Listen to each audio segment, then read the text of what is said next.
Hey Stampers, Jackie Bolhuis from Klompen Stampers. Got a question for you. What kind of card maker are you? Now, you're probably wondering how the heck do you answer that? Well, today we're going to talk about what I like to break down to 3 different types of card makers. You might be a beginner, or you might be what I like to call a casual stamper. Now, casual stamper doesn't stamp a lot, doesn't have a lot of stuff, but you've moved from the beginner stage. And then number 3 is what we like to call an avid card maker or avid stamper. You have it all. You stamp all the time. You have a craft room full of stuff, like I like to call it. So your cards, you really have access to a lot more stuff. You know, I never like the word stuff, but it kind of describes what I'm talking about. So the question is, are you a beginner card maker, a casual card maker, or an avid card maker? In today's video, I'm going to show you 3 cards, all using the same stamps, same colors for each type of stamper. If you're a beginner, if you're a casual, how you can step it up just a little bit. And then if you are an avid stamper and have all kinds of stuff, how you can really take the same card and step it up even more. Now, before I go and flip the camera down so we start stamping, just a quick reminder, make sure you've subscribed. Give me a thumbs up if you like my videos and don't forget to share them. I love to hear from you also. So if you have any questions or comments, please go ahead and leave me a comment. And then finally, all the supplies I used today, you're going to find over in the blog post that goes along with this video. The link will be down in the video description. Over there, I'll have a list of all the supplies I've used, all the dimensions for cutting your cardstock, so you don't have to try to write them down as I'm talking about them, and stamping, and everything you need along with pictures of the projects. So once you go over there, if you have questions, you need help with anything, make sure to let me know. My goal is to teach quick and easy stamping, whether you are a beginner, a casual, or an avid stamper, because really it should all be quick and easier. For me, the only difference between a beginner and that avid stamper is the amount of stuff, and we just accumulate stuff the longer we've been doing this. So without further ado, let's go ahead and flip this camera down and let me show you the fun projects I have, no matter what kind of card maker or crafter you are. The stamp set that I'm going to use today is called Abstract Impressions. One of my favorites. I know I've used this quite a bit lately, but it worked absolutely perfect for what I want to teach you today. And that really is showing you cards that are for a beginner, a casual, or an avid stamper. So this is the stamp set of choice. So we're going to go ahead and set that aside, and we're going to start out with our beginner stamper. Now, if you're a beginner, you don't have a lot of stuff. This is a perfect stamp set for you to get because you don't need a lot of stuff. With this stamp set, a couple of ink pads, and a pack of note cards and envelopes, you are ready to go and make fun cards for everybody. So like I said, these are the note cards and envelopes. These come in the catalog as a package of 20, so you don't have to even cut any cardstock. Go ahead and fold it in half. Now, a little tip, and I share this all the time because I'm asked it all the time, when something is pre-scored, one side's going to have like that ridge, that bump. That's what actually goes to the inside, even though it feels like it shouldn't, but that's the way it goes. Now, we are going to open it back up to stamp. And now with this Avid Impressions, and we'll go and look at it here, this is what's called the 3-step stamp. So these 3 images all make up the flower. You stamp them on top of each other. You can certainly use 3 different colored ink pads, but I prefer to use just one ink pad, but get different shades out of my ink. So we've got Calypso Coral, and we're going to ink that solid one up really good. We're going to stamp it on scrap paper 2 times, 1, 2, and then we're going to stamp it on the card. And we're going to just do several of these. So 1, 2, and stamp it on the card. 1, 2, stamp it on the card. You sick of me yet? 1, 2, and stamp it on the card. I promise I'm not going to do this with all 3. This is just the beginner one. Okay, the next, what I call the, little bit more detailed, but not all the way detailed yet. We're going to stamp that on scrap paper 1 time and then on top. Now, some people will argue with me or beg to differ that there is a right way to place this on the cardstock. I don't think there is. I like to just put it wherever. I'm not into trying to line anything up. And you also notice as I was stamping, and I'll show you a little more on this one, I tend to spin my card around because that way it makes each flower look a little bit differently. If we stamped every one the exact same way, holding the stamp the same way, they look exactly alike. But by simply spinning the cardstock, each one takes on a whole different look. And you'll notice on the third piece here, I came straight off the ink pad. So we've got 3 different shades of Calypso Coral going there. Now, before we put our leaves on there, we're gonna grab our black. I like the Memento black. We're gonna ink this up good, and I'm gonna add the words. I wanted my words to go over a flower just a little bit, but I wanted to make sure it wasn't too busy to abstract from those words. And then we can go ahead and grab our shaded spruce, and we have a leaf here. Now with this, we're gonna do the same thing. We're going to go onto our scrap paper, and then we're going to stamp it 2 times. So I'm getting 3 different shades here of that, and I'm not gonna completely fill it in because you don't need to watch all of that. And then there's the detailed piece right off the ink pad, and 1, 2, do the darker one, then the lighter one, then we get all these different shades going.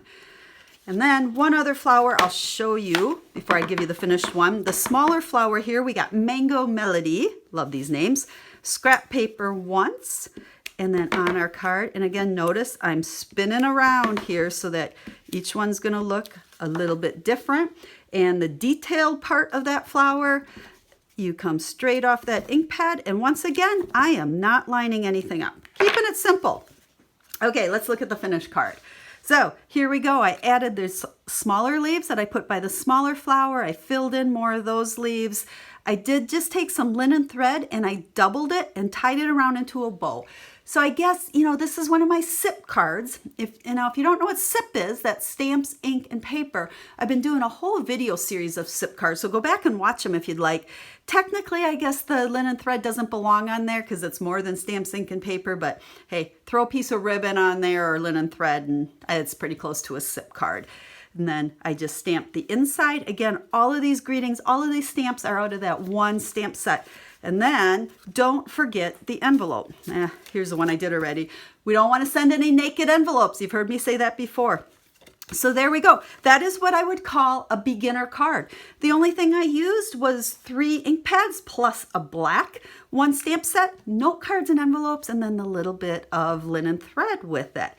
Now, let's go ahead and put this away and let me readjust a little bit here, and we are going to move up to a card using all these same supplies and make it for the casual stamper. Okay, casual stampers, this card's for you. Now, I'm not going to stamp because the stamping is the exact same piece on my layer of Whisper White. Now, you'll notice with this card, I did use some Whisper White. I layered it with some Calypso Coral, and then I put some crumb cake on it, but were stamped on the inside just as well. And again, don't worry about these measurements. I'll have them all over on the blog post. But the reason I like to call this a casual stamper card is there's a little bit more stuff. Okay, we've used some cardstock for some layers instead of just note cards and envelopes. And then our greeting here is kind of popped up with some dimensionals. And I have a little trick there I want to share with you. So my piece of card, or my Whisper White cardstock here is already cut, and this is 3/4 of an inch wide. And I am going to just take my greeting. If flowers were hugs, I'd send you 1,000. We're going to ink it up good in black, and we will stamp it right in the middle of my strip. Now, how long this strip is doesn't really matter. I wanted it longer than I needed for a reason. And then we're going to take a piece of the shaded spruce that coordinates with it, same color as what we're using on our card. Put a little adhesive on it. Again, length doesn't matter, and stick that down. I'm going to go on the back side here. I don't want to smear that black because it takes just a second or so to dry. And then take either your paper trimmer, or you can even just use a scissors and chop it off. So that's why I said the length doesn't matter. The whole idea here is I wanted to adhere them and have the border on the top and bottom, but not on the sides. So take another peek here. Once I adhered to the Calypso Coral, I wrapped the linen thread around it a couple times, tied the bow, and then here's my greeting with dimensionals, and I just used a punch piece with a tailored tag punch. Now this goes with different stamp sets, so I know a lot of you have it because you bought it for certain stamp sets, but it's also just a great little layering piece to add underneath that. And this is where I said these cards for a casual stamper means you have a little bit more stuff. You might have the punch. I also added some rhinestones on there. Just that extra little touch. The easy way to add these, I like to use my piercing tool and kind of scoop up underneath it, and we just stick it down like so. But look at what 3 little rhinestones does.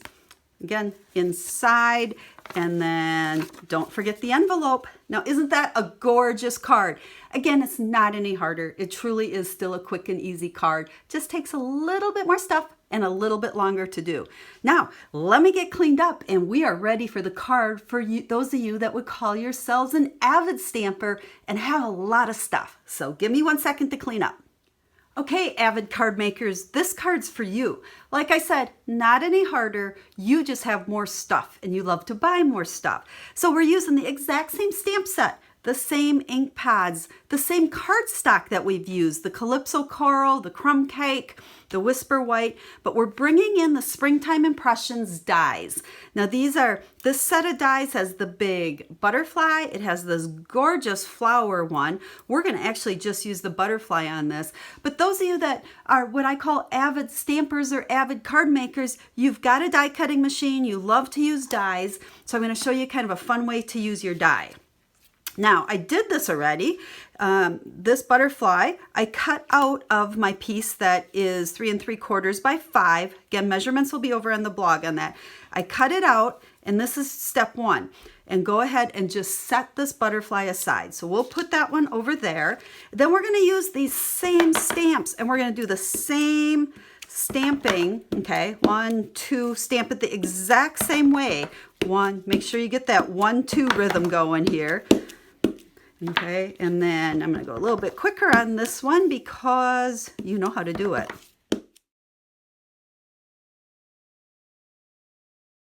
Okay, now the key to this was to make sure you fill this in really nice and that you're coming off the edges, both, you know, where the butterfly was cut out and along the edges. Get it filled in really good. And then the final step of the stamping part of this one, I need another spot here, is we're going to take the most detailed die, which is the one that here we took straight off the ink pad. And this time we're going to go on scrap paper like 4 or 5 times. 1, 2, 3, 4.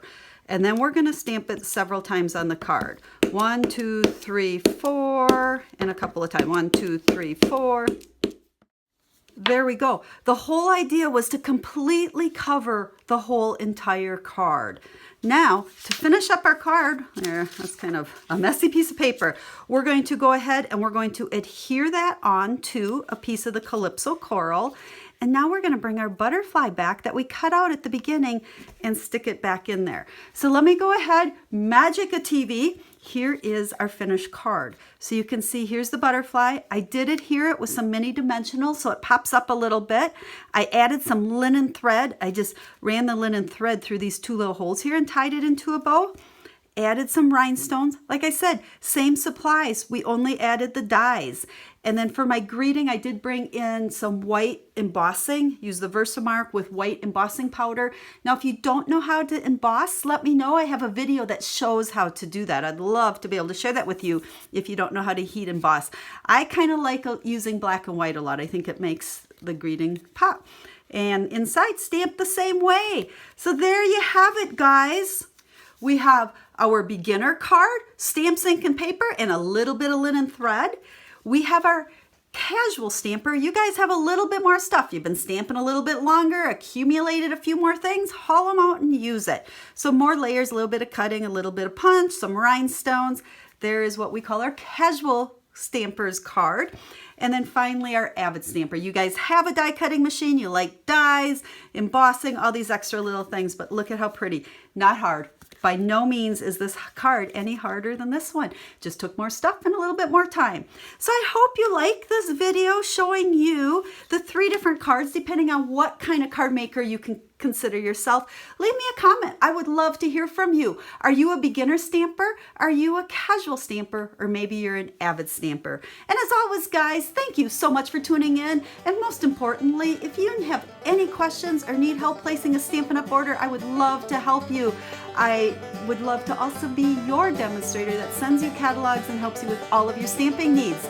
So, until I get to stamp with you again, guys, have a stamp happy day.